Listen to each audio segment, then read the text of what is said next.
Hi, please excuse the fact that I look a right mess.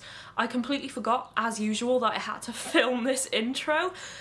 Why am I so bad at intros? Like, every time I do a vlog, every time I do pretty much anything, I forget that I told myself that I would film a separate introduction. So I decided a little while ago that I want to start a new series on my channel called Queer Conversations, and it's going to be a series of chats, just kind of really fun, informal chats with pretty much anyone who identifies as LGBTQ, and that's including anyone who is on the A spectrum, anyone who is non-binary or trans, anyone that I can speak to, and it's going to be conversations about representation, whether that's in books or in media. So I like both books and the media, so film and TV, anything like that.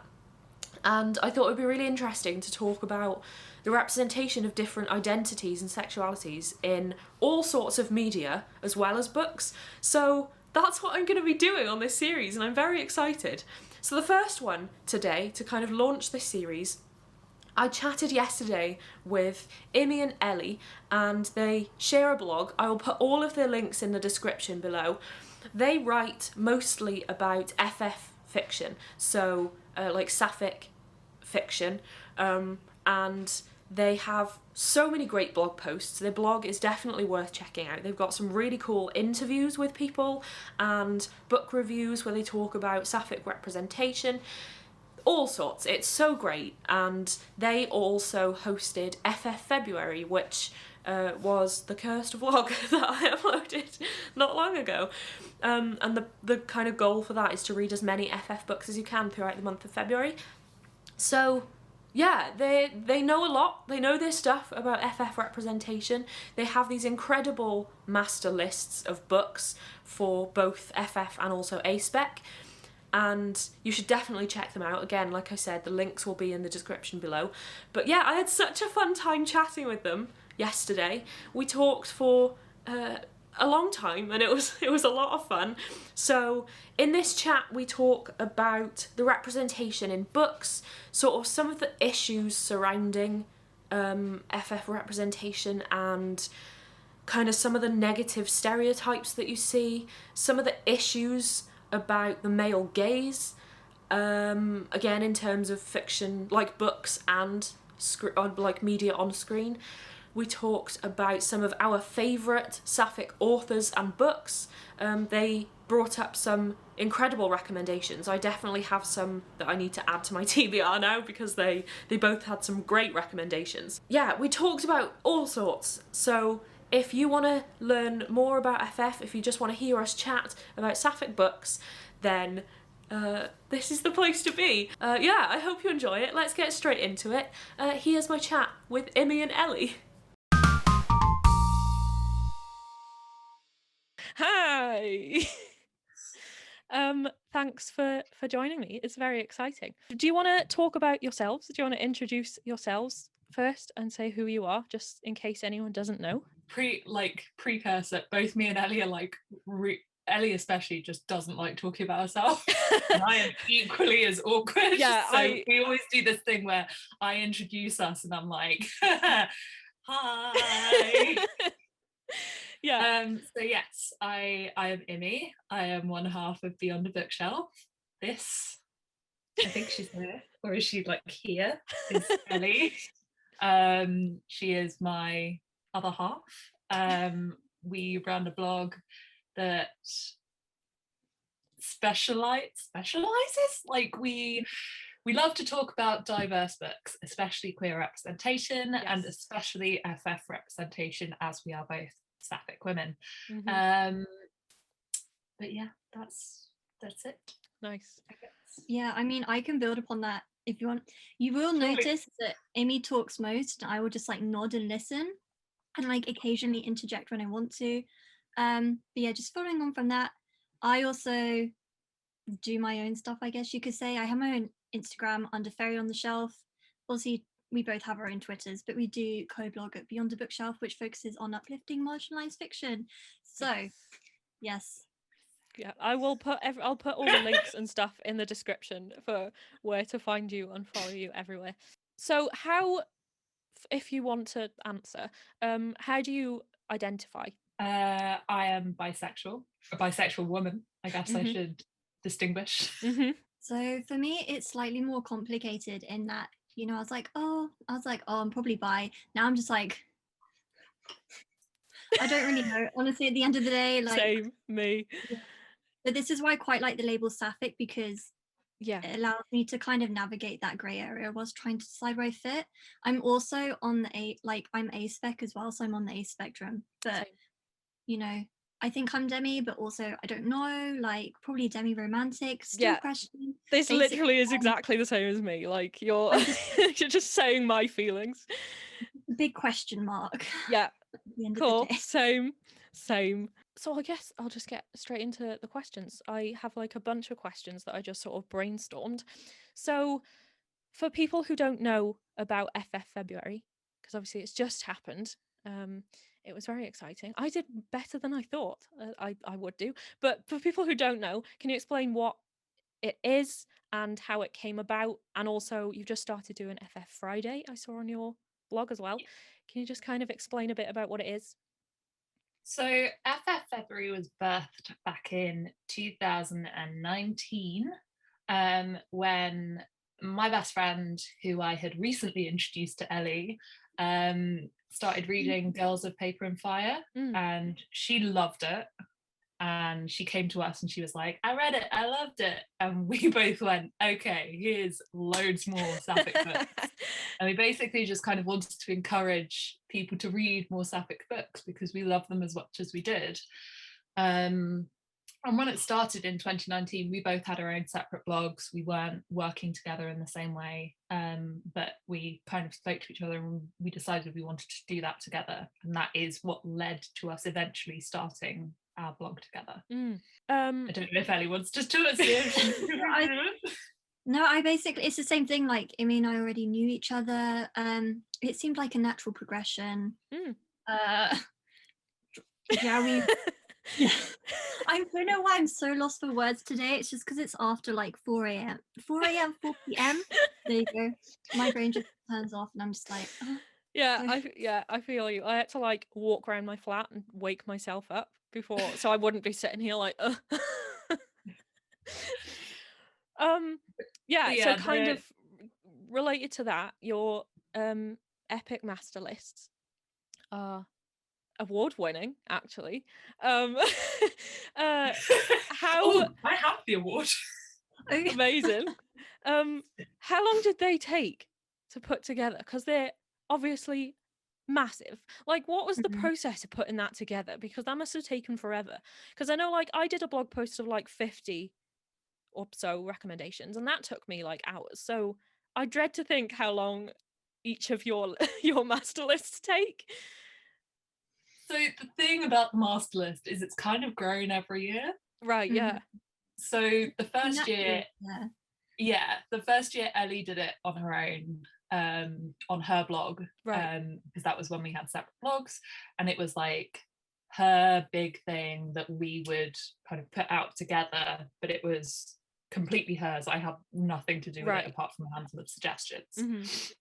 The second year, when we moved to our own blog together, it was still kind of Ellie's domain, but I did all of the formatting. right. But Ellie did the absolute bulk of that work. Like, that award is basically hers, but she keeps refusing to accept that because of the small amount of work that I did on it.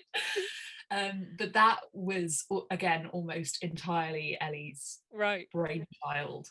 It was this year. And like I said afterwards, I was just like, how the hell did you do this on your own for 2 years? Oh my gosh. Because honestly, so there ended up being 5 of us working on it at different times, because we enlisted the help of 3 wonderful people who I have to shout out for the simple fact that it took so much work. And they are Lauren from Northern Plunder, Beck from Northern Plunder, and Kath, who is said best friend who inspired the whole thing to begin with. So the three of them kind of helped with spreadsheet work, with inputting data, with doing the horrible things like finding Goodreads links for everything. Yeah. Like just menial tasks that Yeah. come into such the crucial part of putting together a well-functioning blog post that's easy to navigate for people. Yeah. And if you want to know real time, it was probably like 5 people and like 24 hours spread across 2 weeks. Right. Like Amazing. it was a lot of work. Yeah, because like when I did mine, I think I included like links to a few different places. So I did like Bookshop and then Goodreads and a couple of places like that. And like, yeah, just finding links I think is like the worst part of of doing any sort of blog post, like especially because I did affiliate links on mine as well, and like they take so long to go in and like make all of them, and then it's a nightmare. So I relate, I feel you. The biggest thing I can say though is shout out to Bookshop for making affiliate links easier. Yes, my god, they're like the easiest thing. Oh, saves so much time. Like rather than having to like go to another platform and then make them there, and it's just they're like the easiest thing ever. I mean, yeah, go on. no, I was just gonna honestly add that I do go into it still and update it, just because looking forward to 2022, working on it throughout the year consistently and updating it will make it like a lot easier for next year. Definitely. So you can still go onto that list and see like the newest, most recently announced like acquisitions that are Sapphic and whatever. Cool. Yeah, and because people often come and suggest things as well on the post, which we really encourage. So if you leave things on the post with suggestions, they will get updated as well. And that is Ellie's baby. I kind of fall away from work at that point, and Ellie just does the rest. So Ellie works 10 times harder than me in everything we do, pretty much. I'm the mouthpiece. She's like the worker bee underneath, like doing everything. That is actually quite an accurate comparison though. You know, Imi does really good like SEO and like graphics and everything. Right. I'll just write, and you know, we have a good way of doing things. Both have the important jobs. I love it. So, if we kind of get on to the big questions, representation. So I'm really into representation in like general media as well as books. So I thought we could kind of touch on that a bit as well. But so first, do you think there's like a distinct sort of lack of representation, FF representation, like not just in books but in media, and why do you think that is? A heavy question to start with. Well, I figured I'd spoken quite a lot, so I'll leave this one to Ellie. Yeah, no, actually, this is something I'm very interested in, and like I've done a bit of like work and research into. When I say research, it's not like specific like academic research; it's just like general research, just to do that little disclaimer. But specifically within maybe the last few years, FF fiction and Sapphic fiction has been on the rise. So I think you can kind of pinpoint it in YA specifically to maybe Girls of Paper and Fire. If you kind of look around there, you'll notice from that point onwards there's been a specific rise in FF fiction, probably because the publishing industry has realized it sells quite well. So obviously at the end of the day everything comes down to money, and if they realize it'll sell, that's why. Also that's kind of spread out generally across the board. You've got quite a few like mainstream books now which contain like FF representation, and then if you skip over to film and television, you've had actually quite a lot of really interesting FF like films and TV productions recently. Like if you're going to go, you can say obviously Killing Eve is one that I really enjoy. Last year you had The Haunting of Bly Manor, which is Sapphic. It was just laughing like, oh my god. But and then also you've got things like Summerland, which came out I think it was last year. And then you've also got quite a few interesting films this year. I think one of the, I think it can't be in the Oscars. What was it? There was a film, like a Sapphic film, that won quite a big award recently at one of the major award shows. And then there's also things like Vanessa Kirby is in an FF film that comes out next month. I can't tell you the title of it for the life of me. but I do know that has Vanessa Kirby in it. So Yeah. I Of think, course, you know that Vanessa Kirby's in it.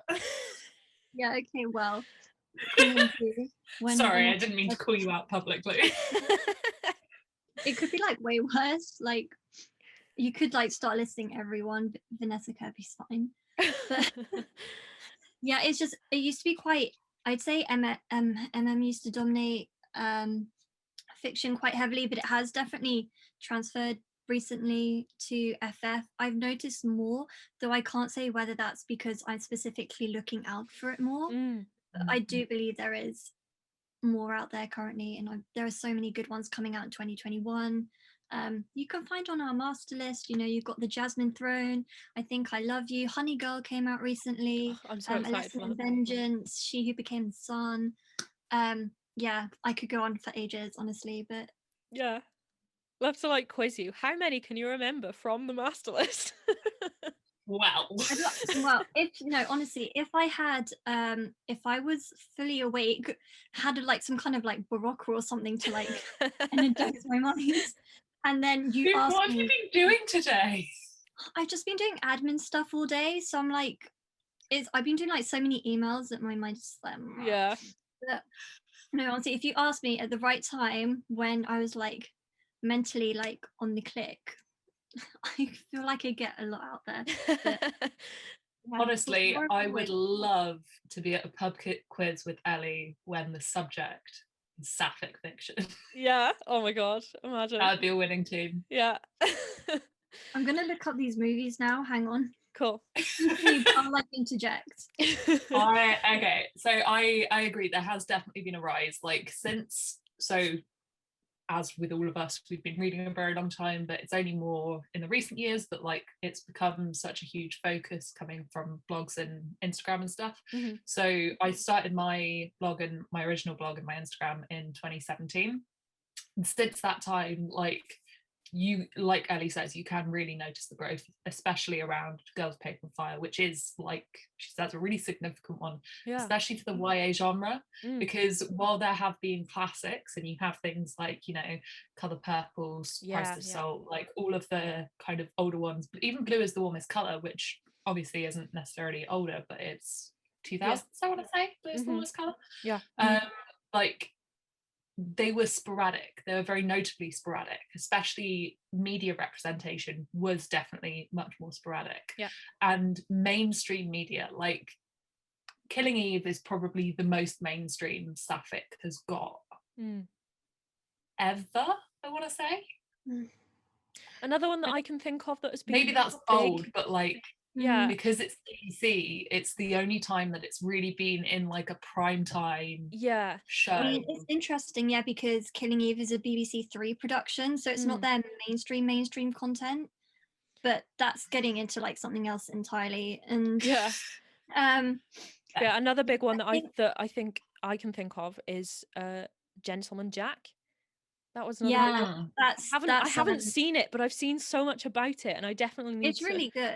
Like it's quite enjoyable. Like Saran Jones is really good in it. But yeah, that's like another program I think you could say that is kind of a mainstream Sapphic, but also so Ammonite came out this year, and then you've also got, hang on, I just found it, Vanessa Kirby's one. It is The World to Come. That's Vanessa, the new Sapphic one with Vanessa Kirby in it.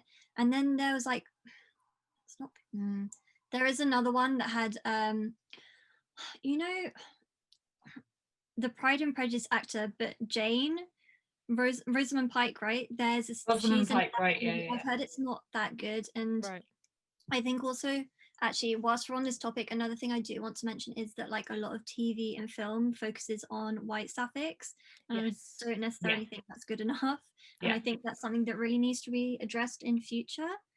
But in fact, the only POC Sapphic thing I can think of off the top of my head is the half of it.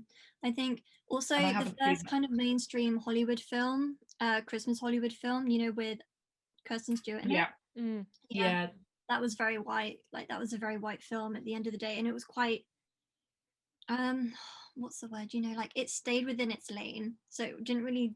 It was good, but also it didn't do much, and yeah, that's also just something that I think needs to be discussed, and hopefully the rise of Sapphic fiction and like Sapphic narratives and general LGBTQ narratives within film and television and books will mean that kind of also as more books get adapted, mean that that will cross over into Hollywood and that will be more on the rise.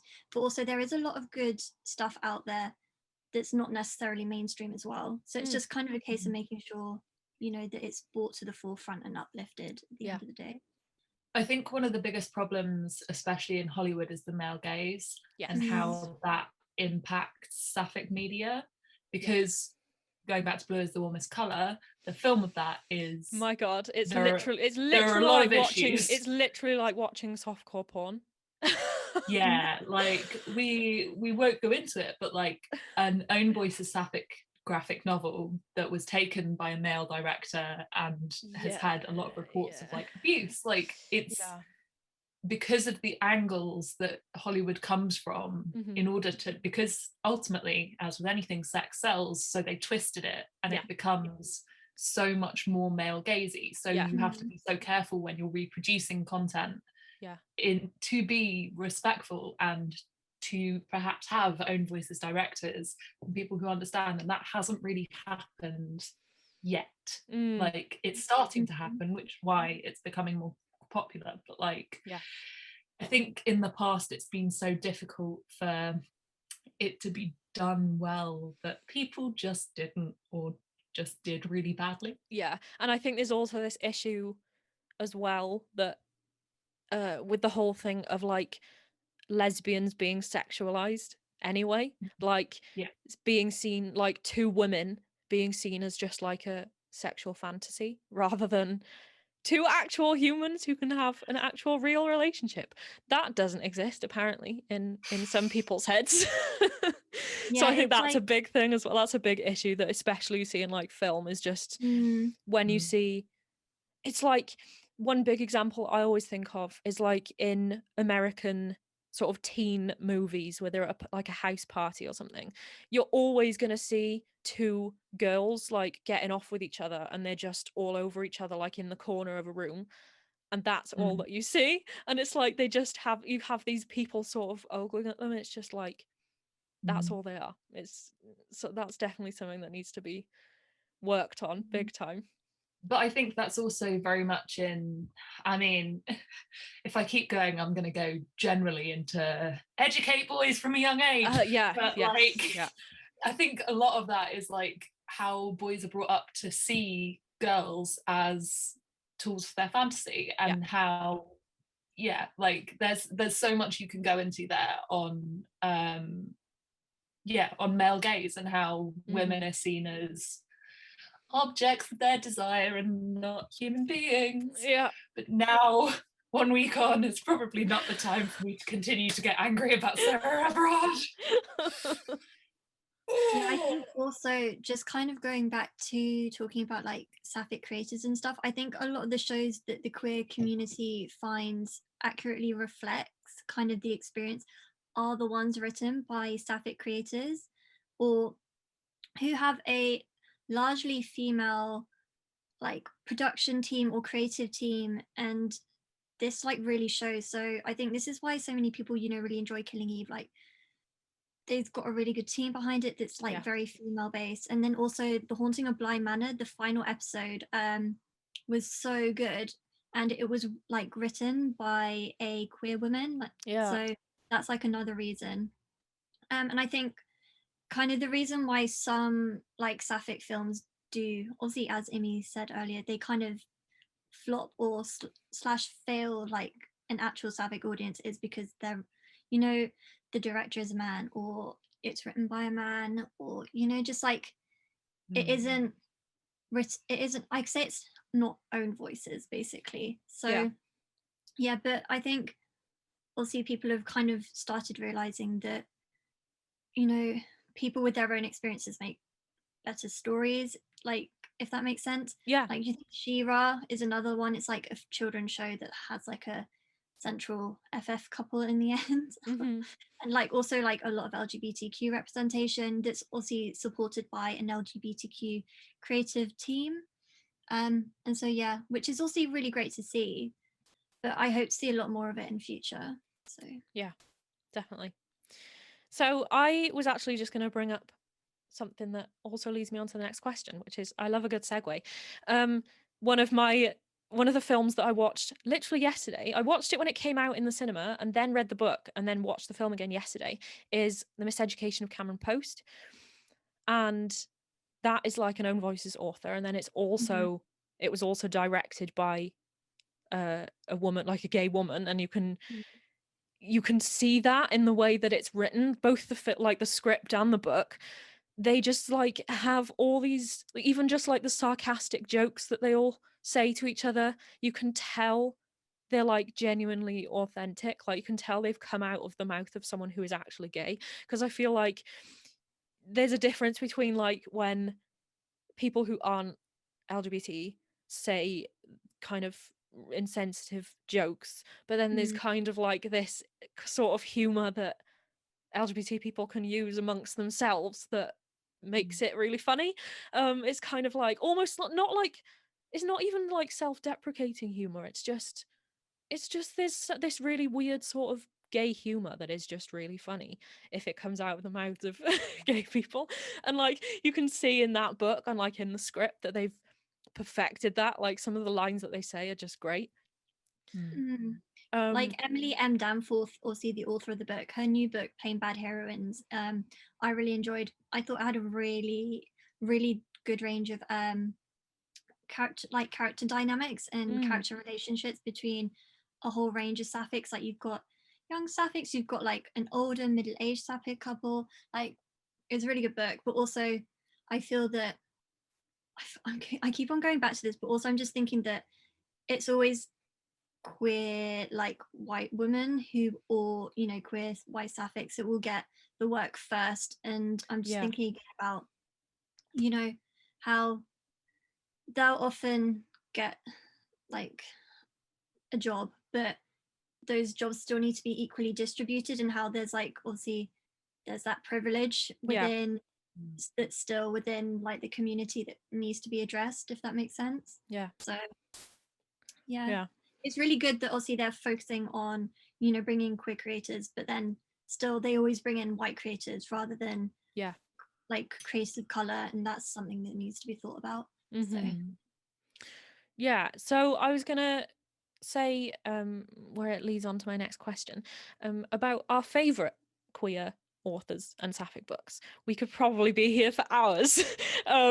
So like I was saying, Miseducation of Cameron Post is great. I think one of the reasons why I like it so much as well is because it does have so much of a vast sort of range of rep. So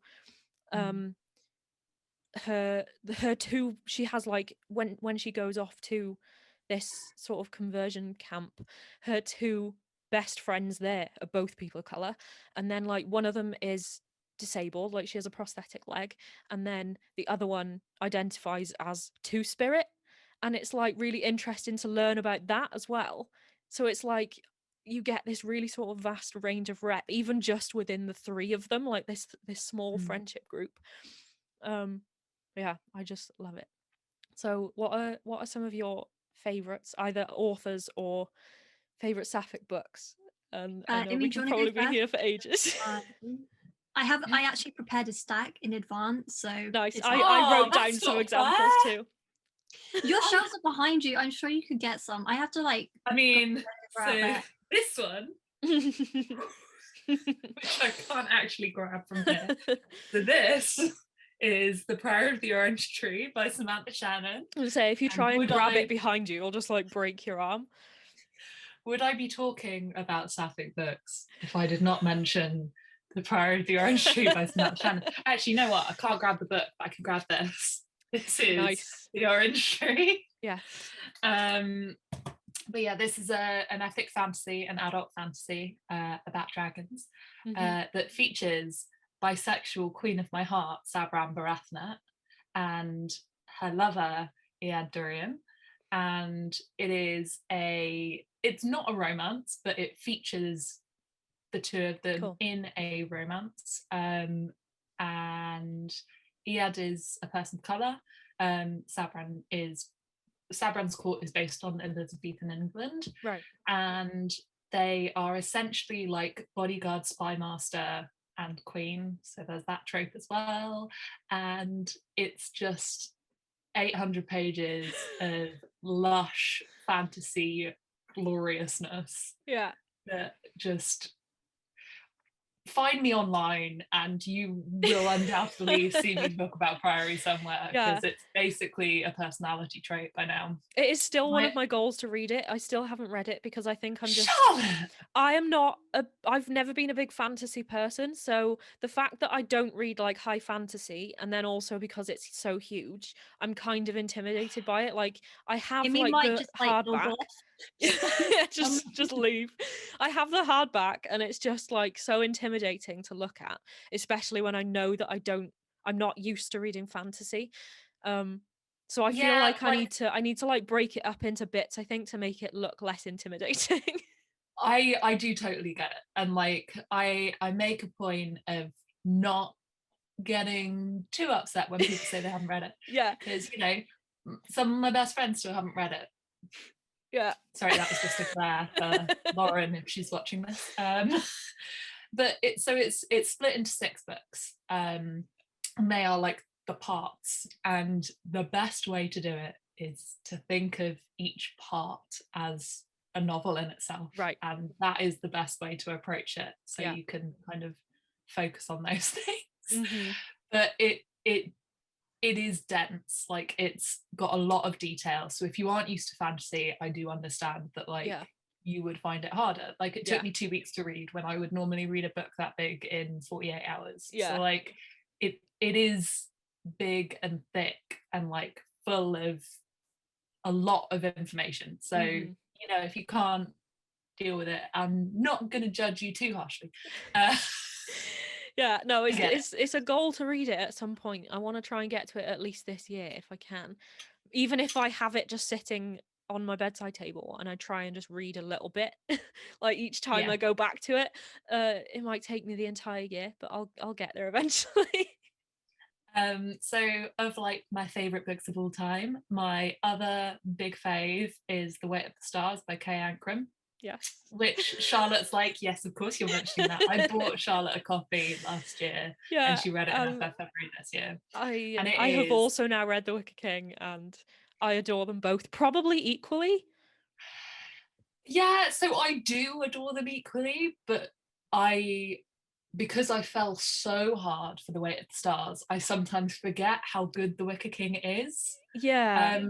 So the two, in case you don't know, the 2 books are related, but they are not direct sequels in any way. They're set in the same town 20 years apart.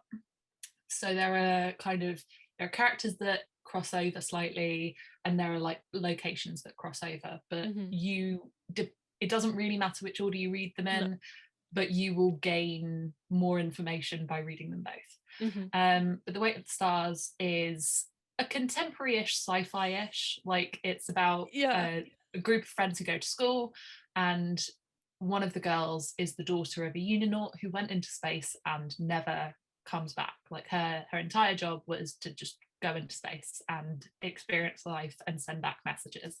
So this girl Alexandria spends her time all the time, every night, on the roof of her house trying to catch messages from her mother. And it's about main character Ryan. It's about her relationship with Alexandria, trying to get to know her as the new person in town. Her mother used to work for NASA, so she has a connection with space, and like it's kind of their friendship to relationship and like that exploration of the 2 characters together. And it is the most goddamn beautiful thing ever.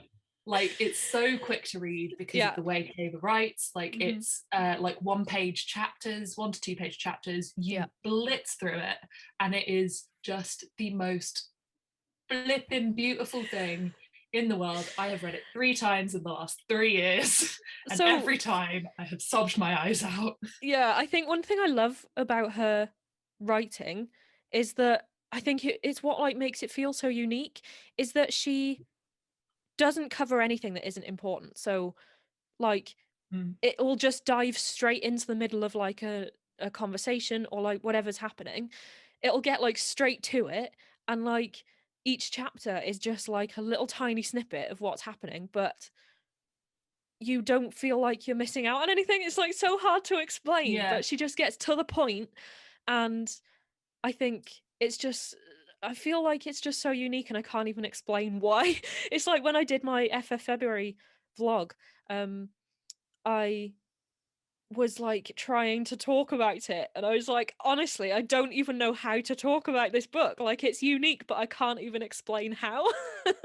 Yeah, it's one of those, her writing style. So I've read her third book, which comes out in June, which has a different writing style. Right. But these first two books, The Wicked King and The Way It Stars, are just so, like you say, to the point, and the way they're written just keeps the pace really, really fast, which is why you can blitz through it the way it does. Yeah. Because, like you say, you're just constantly just exactly what's happening at that point, at that moment.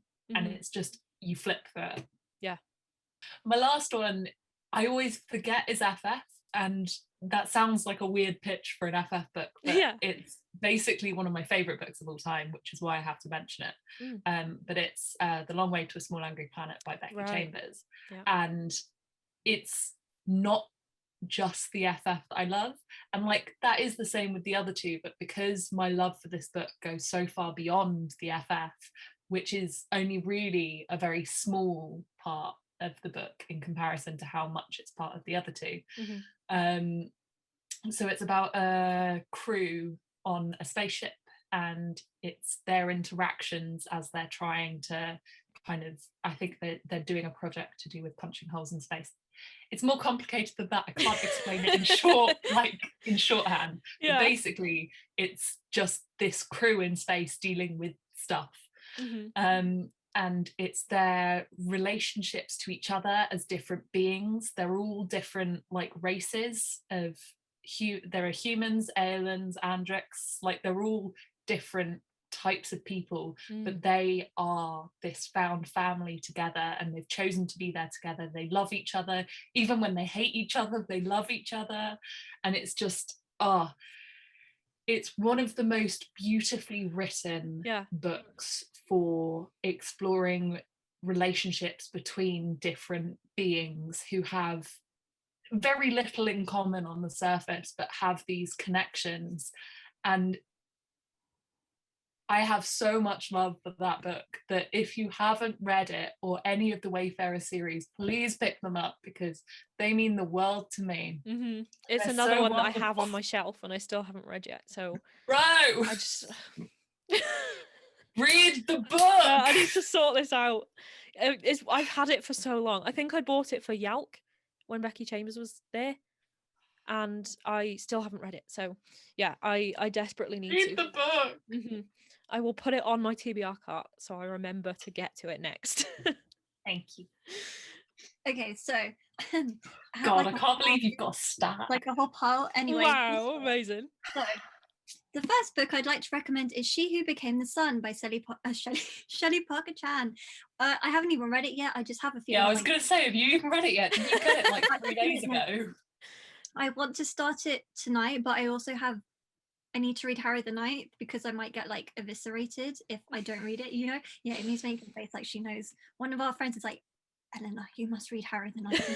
we have already talked about Kath, so I feel like we can say that it's Kath who has... She sees it, she's going to be like...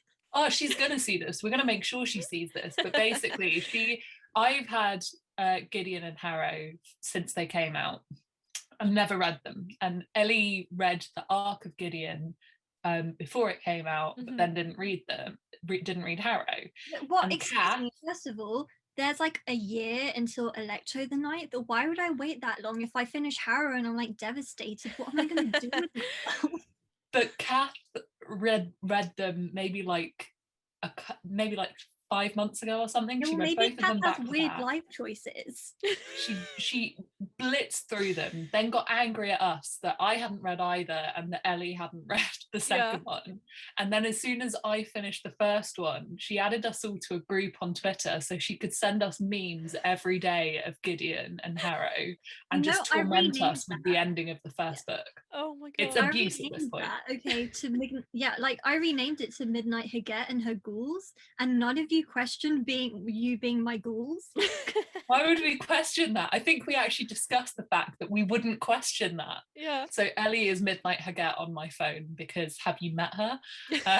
So it may not seem obvious now, but when like in a normal situation. You mean a normal situation where you're wearing I kill my husband robes? No, I put on my dressing gown, okay? You know, that says the vampire's wife. You can't read it, but that's what it says. And I have my dressing gown here, but yes. So She Who Became the Sun, really recommend that. So it's pitched as Mulan / The Song of Achilles. It's kind of reimagining historical fantasy set in 1300s China, about a peasant who rises to become emperor. It's just chef's kiss, okay? You must read it, and I'm saying that without having read it. But that's never happened before. You've never recommended a book that you haven't read before, have you? Like with such serious conviction of having read a book when you haven't read it. Should I go off this call and leave? Ellie told everybody to read The Poppy War and told everybody she'd read The Poppy War, but it turns out she didn't read The Poppy War, so she had to read the entire trilogy in 24 hours so she would stop being aggressively shouted at by us all. Well, no, one of my friends started airing me and I was so stressed I read the whole of like The Poppy War in 24 hours, like in one sitting. And I was texting a friend like May and I was like, and so for 24 hours she just got all these texts from me. And just like, it was a really good experience though, even if I was exhausted by the end of it. The Poppy War is a really good series, okay? I stand by what I say. Everybody reading it if you are comfortable with the content warnings. But yeah, anyway, moving on. Another one I want to recommend is Virginia Woolf and Vita Sackville-West love letters, and they're not just love letters, they're also generally letters. Over 10 decades, so there's quite a lot of letters, but if you're interested in Sapphic history, Sapphic nonfiction, this is something I'd really recommend. Also amazing quotes in there to pull out and use, you know, just in case you want to. Also, we did a blog post with the editor, which is now available on our blog. I reached out to Lily, who edited them, and she is such a lovely person, and we did a little Q&A, so that's something we did for FF Friday recently. Cool. If you're interested in that.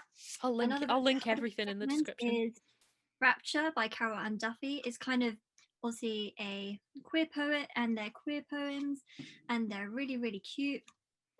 Are really beautifully written, some of them, so that's something I'd like to recommend. Right, just going through this stat. Another book I read and loved recently is Honey Girl.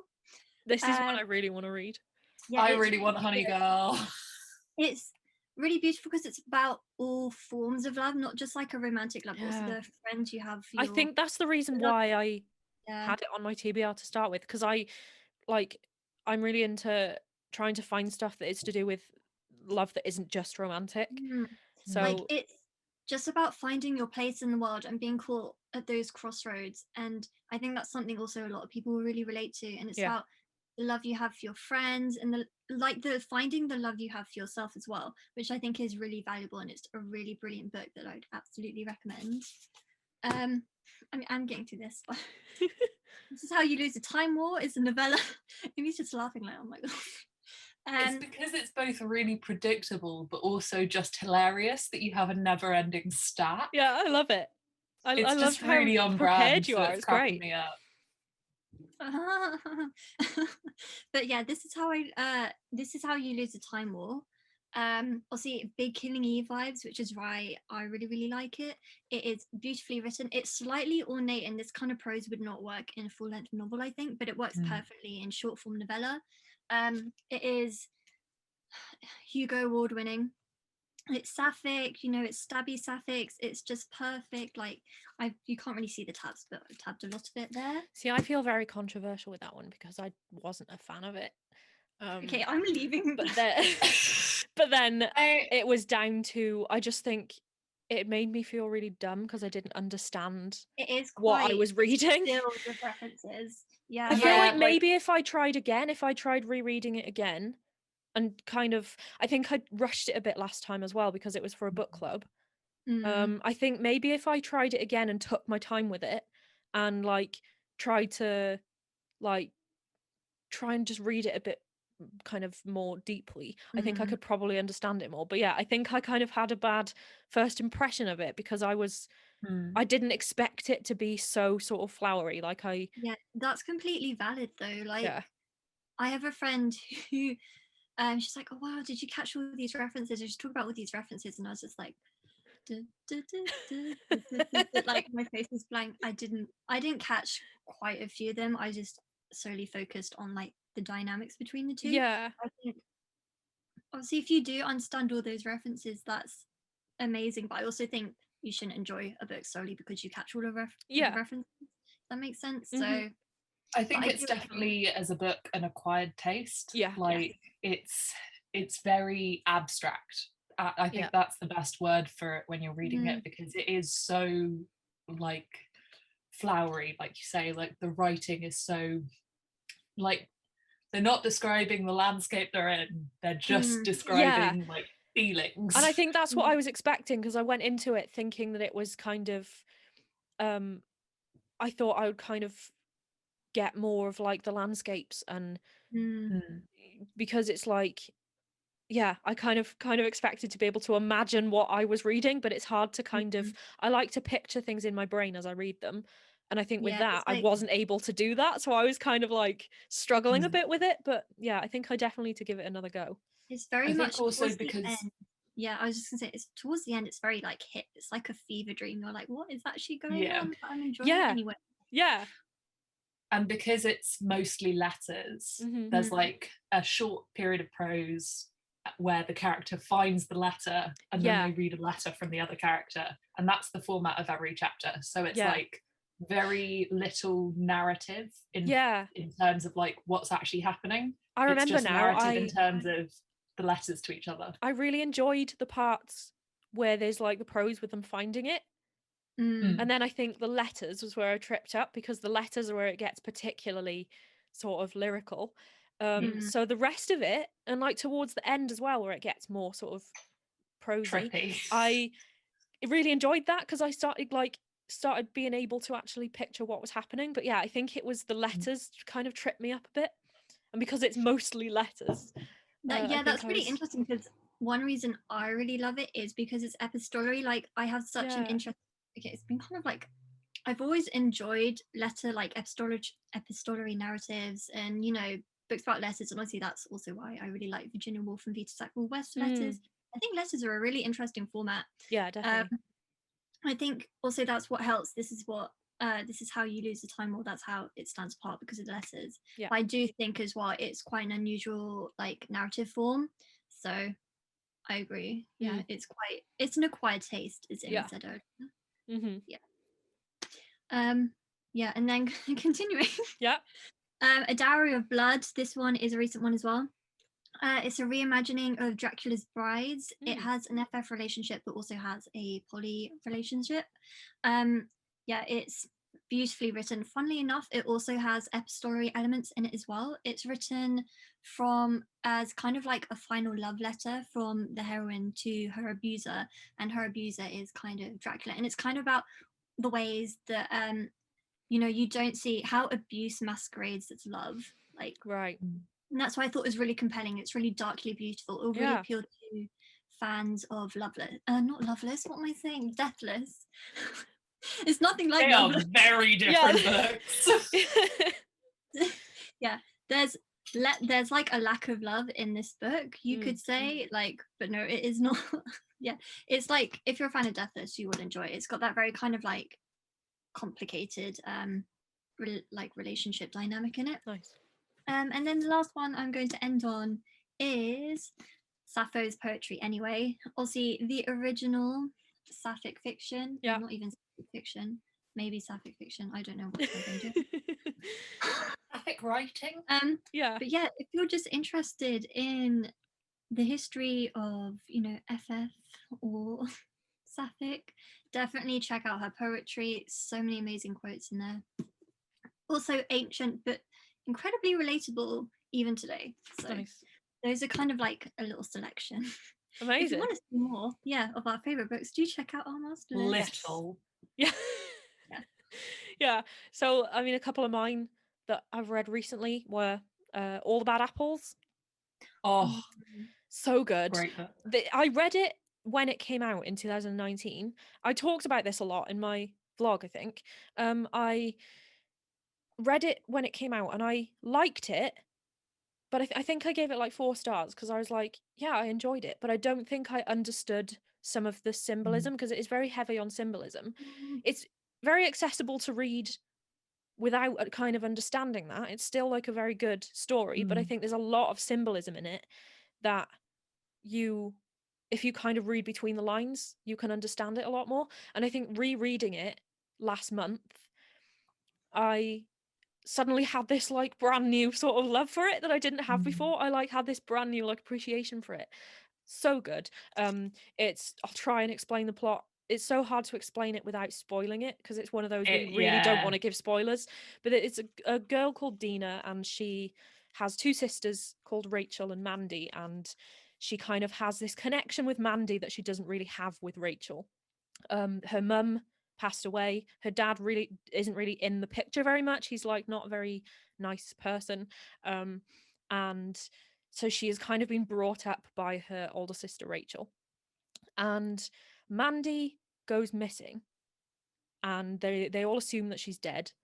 But then Dina starts finding notes from Mandy that kind of take her on this sort of wild goose chase all around Ireland to all these little towns that she's never heard of before.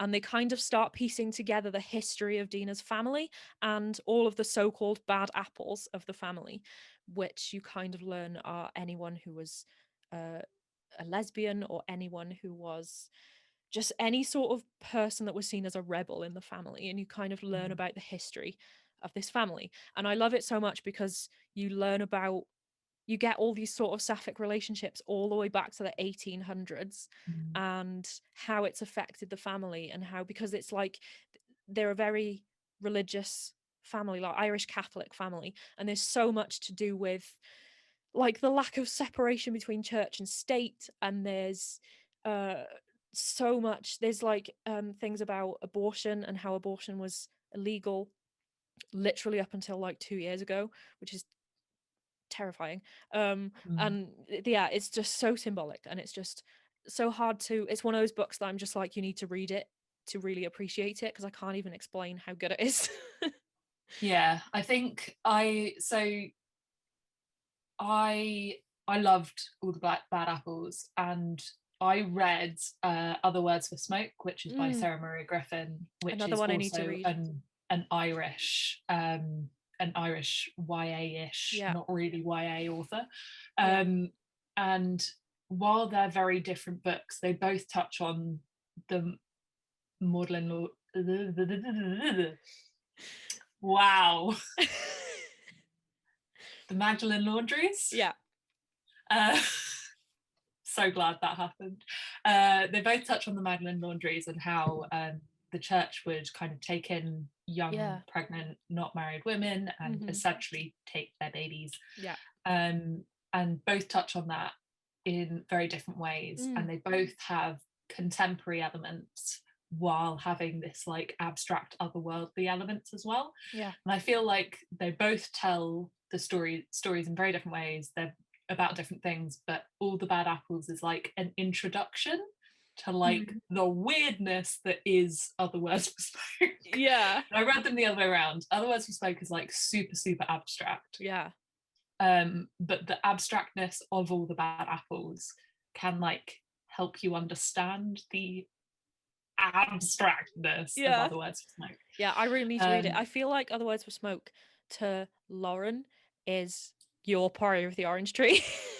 Yeah, it is. And like, but I remember ages Lauren, ago, months ago, it was like at some point last year, I was buying stuff from Waterstones, and Lauren was just like, I think she told me like 3 times, you need to buy it, please. Please buy it. So I did, and I still haven't read it. It's still on my shelf unread, which you're now seeing is a regular thing that happens in my life, is things that I have on my shelf and just have not read. So yeah, I think we're all like that, to be honest. Yeah, so I definitely need to pick that one up soon as well. Especially if I loved All About Apples so much. Maybe I read them in a good order then, if I've kind of read a good introduction, and then I can kind of it's definitely more weird. Like I wouldn't say I enjoyed reading Other Words to Smoke, because that feels like like I didn't necessarily enjoy the experience, right, but it was just such a good book, like because it was kind of interesting and informative. I'd never really known a lot about kind of the sound. Honestly, I'm quite ignorant really, and I should educate myself. Obviously I knew that the Irish had very different abortion laws, but I never really understood the history of that and how much more recent and the lengths to which things happened in Ireland. And that kind of brought a lot of that to light for me. And it's just a wild ride, and there was parts of it where I felt like I didn't necessarily understand everything in a similar like this Haley's Time War way. It's very abstract in a lot of what it does, but it is just, it's fascinating, and there are creatures that aren't really real, and there are witches that aren't really witches, and owls in walls, and a cat that's not a cat, and it's a lot. It's a lot, but it's very powerful in what it does. And Sarah is so very talented in how she does it. So nice. And then my final one, which is definitely a hell of a lot lighter, is Pride of Me by Sarah Hager Holt. It's a middle grade, and it's I love it because it has gay mums, and they had kind of twins. They're like donor twins that were born. They were like born 10 days apart, because each of the mums got pregnant, and they both had like these sort of IVF twins 10 days apart. And it's all about, so there's like the 2 main characters, there's Becky and Josh, and I think they're 12, and Josh is really interested in finding out who his donor, like his sperm donor is, and he's interested in seeing if he has any like donor siblings, and it's something that isn't explored very much at all, especially in middle grade. But then you've got Becky, who realizes that she likes a girl in her school, and she's kind of, she sees gay as being like a normal thing because of her parents, because she has 2 mums. She doesn't even really bat an eyelid at it. She's just like, well, this is how I feel. But then you've also got her parents kind of being really protective of her because of how they were treated when they were younger. And you've got this sort of really cool thing where it shows that everyone is still learning, because Becky is trying to tell her mums how time has changed, and how if she came out as gay now, she probably wouldn't have nearly as much sort of grief as her parents had when they came out as gay. And it's just really cool seeing like the 2 different generations of how they both kind of react to being gay. But then you've also got this added level of like the whole donor sibling thing as well. It's really cool. I really recommend it. It's just so much fun. And like you've got this little group of like queer kids in this school, and they're setting up like an LGBTQ society, and it's just so adorable. I just love it so much. You've got all these like 12-year-old queer kids all like setting up their own little society, and it's just adorable. I love it. That sounds lovely. Yeah. Right. I'm just gonna add, since we're talking about queer community and the history of it's like, oh my god, Ellie, stop. No, because I saw what you picked up, and I was surprised you didn't pick it up at first. No, and I can't pick it up because you have the copy books. that I read. Yeah, I have a whole stack of FF books by my bed because I had a reading slump during FF February, so I'm trying to get to them now. But I have actually read this one. One Last Stop is This a is on my really list. kind of beautiful love letter to the queer community and kind of the trials that the queer communities went through during the 70s. And you know, it's really fun. It's very different to Red, White and Royal Blue.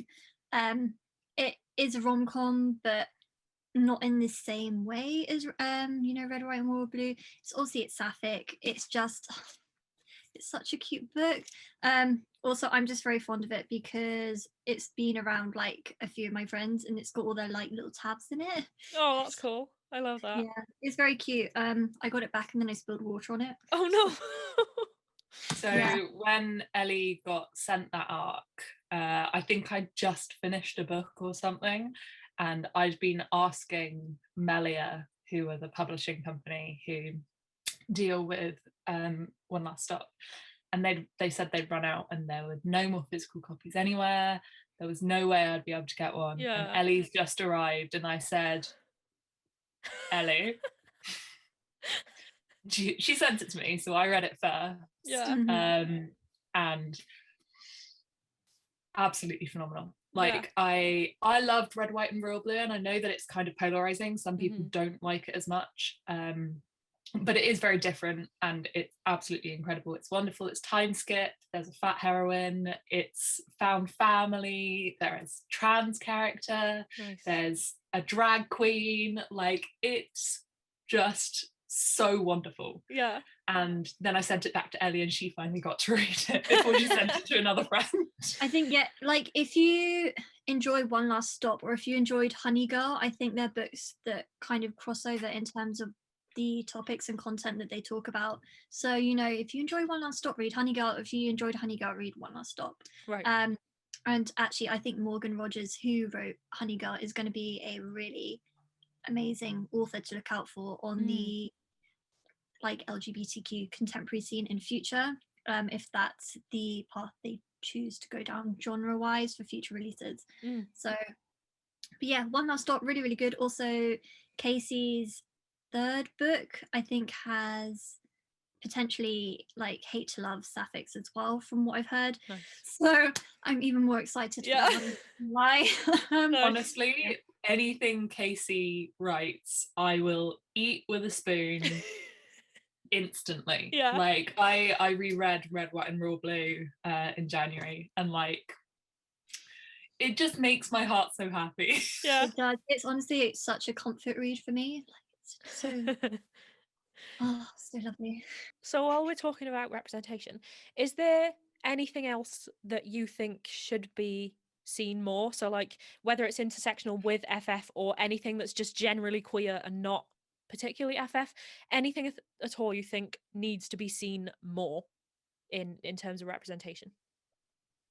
MGA, please give me more bisexual and pansexual representation. Yes. Like, even it is, don't get me wrong, especially bisexual representation is like worlds better than pan. Like, we had a blog post from Kirsty at Kirsty Reads on FF February, and she was talking about how the lack of pansexual representation in media, which is far worse than bisexual representation. Oh my god, the number of times a character says they're pansexual and they're like, oh, you're attracted to pans. Like, I'm so sick of hearing that phrase now.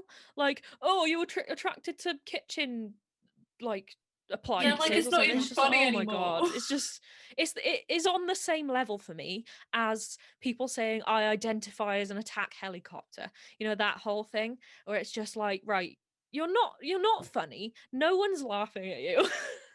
You're just a knob, shut up. Like, I'm just so sick of seeing that phrase because it comes up like literally every single time the word pansexual is mentioned.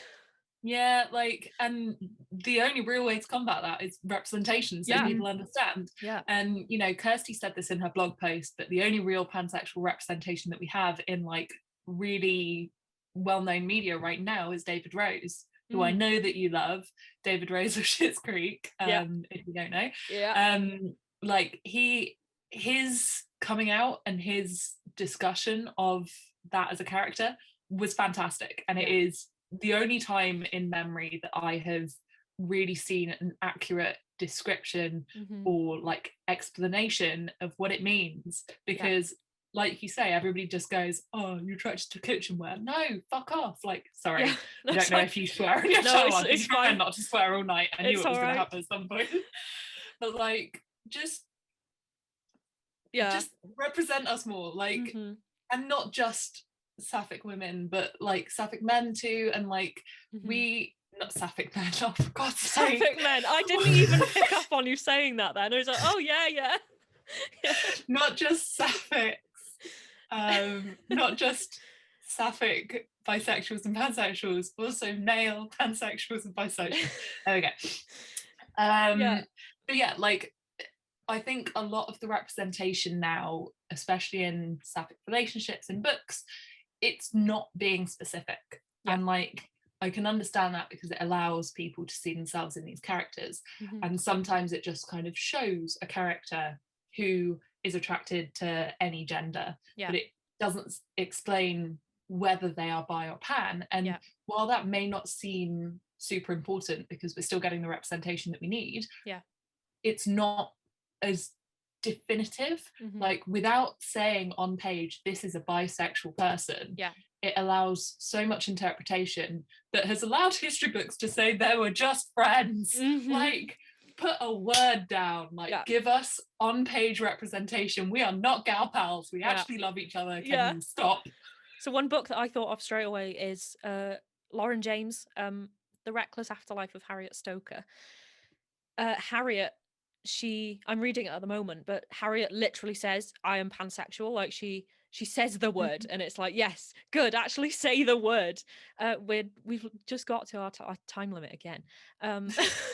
Yeah, and it's just like, just say the word. Like, it's one thing that really annoys me is trying to kind of subtly reference someone's sexuality, and it's like, just say it.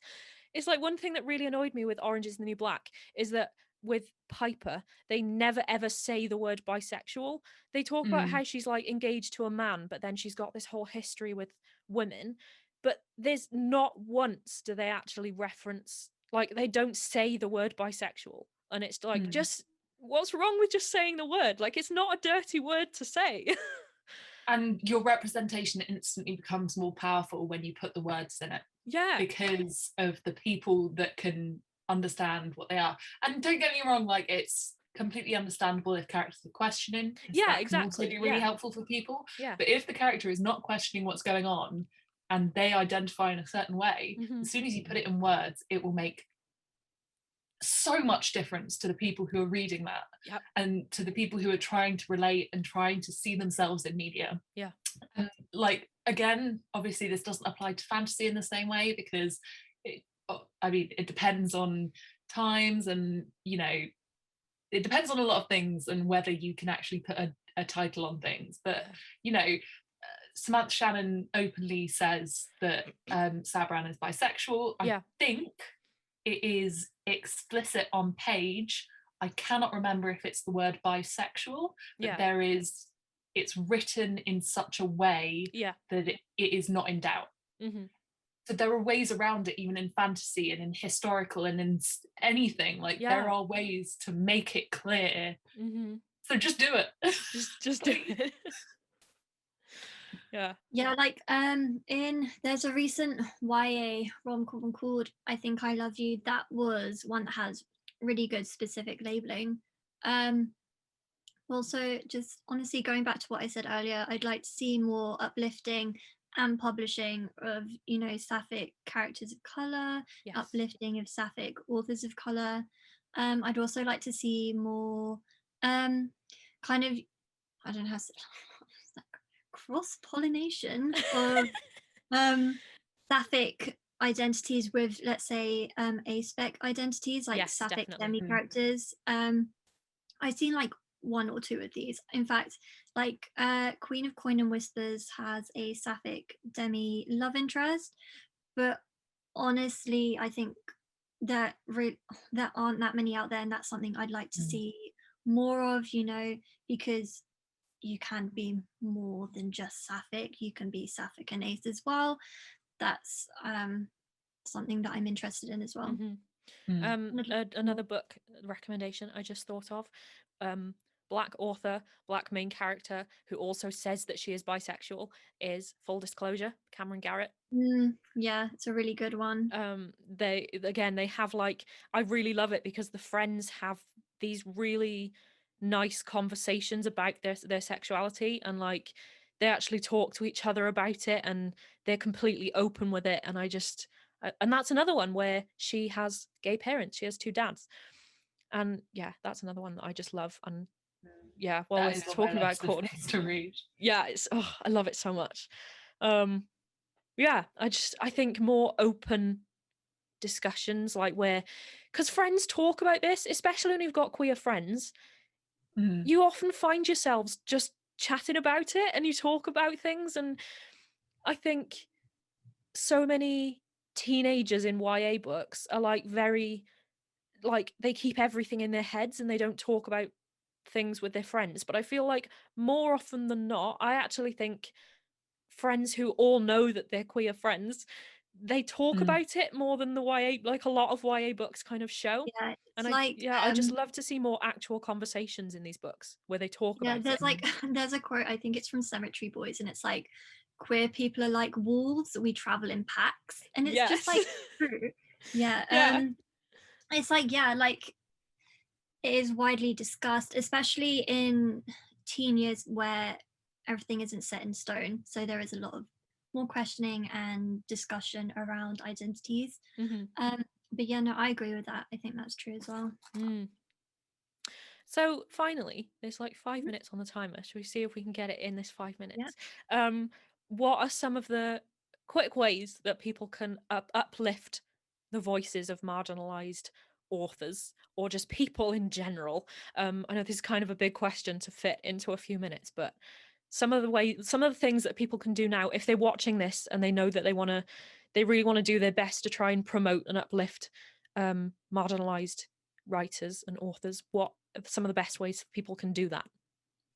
Read the book, shout about the book, buy the book for your friends. Yes. And there are obviously various points to each of those things that you can do. Like, you can shout about it in more than one place. You can shout about it in person, online.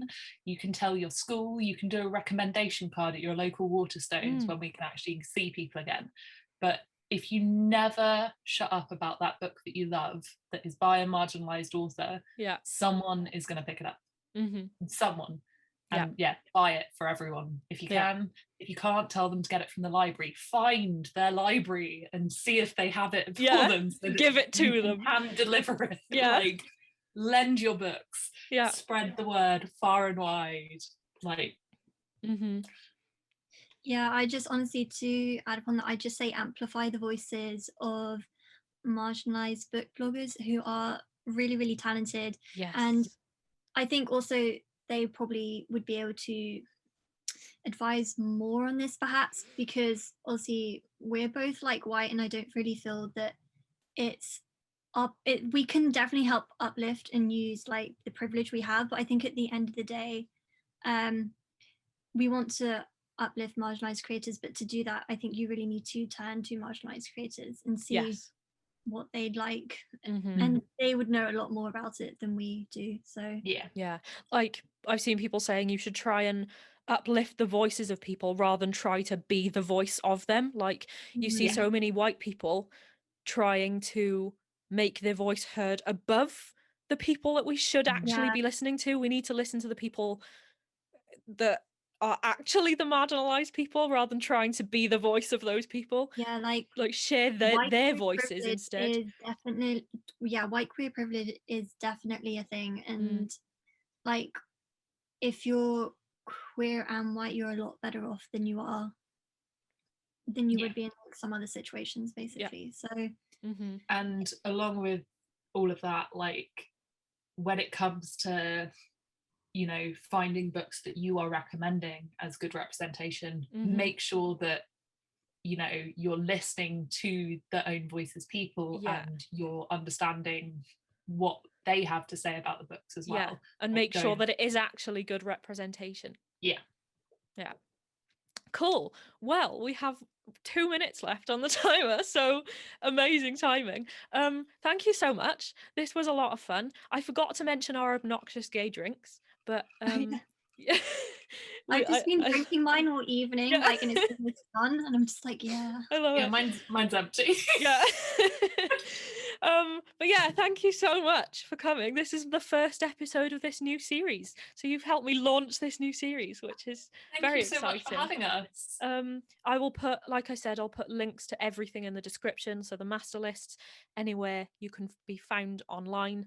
And yeah, I'm so excited about this. And thank you so much for coming and being here. Thank you for having us.